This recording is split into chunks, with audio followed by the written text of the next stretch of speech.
Teaching at the Oakland Athletic Club, and a situation around a student came up that really had me distressed. I was out for a walk in deep reflection when I finally just threw my arms up in the air and said, Sifu, if you can hear me, give me a sign. I really need your help. He's dead. He's been dead for years at this point. I walked back to my house. I mean, I literally, within 10 minutes of that, walked back to my house, and when I walked in the door, the phone rang. And it was Sifu from heaven. No, I'm just kidding.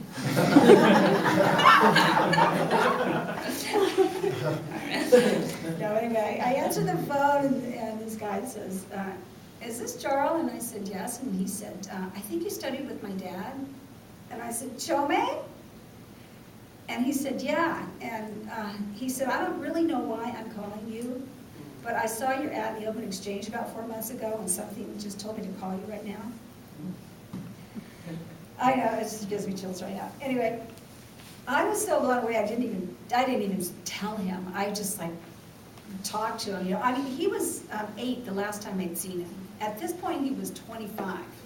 I had never heard from him since before that, after he was 8, and I've never heard from him again. That's the last time.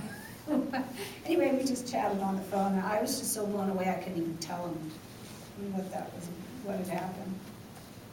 But after the phone call, it was like everything was gone. Everything was lifted. There was no problem. There was no concern. And this had been a really big deal for me, and it was just completely lifted off me. So that opened up my eyes. That really got me wondering, like, what's really going on? There's something way deeper than what we're aware of. That this kind of communication can happen. There's one mind, you know, even when people who aren't around anymore, supposedly.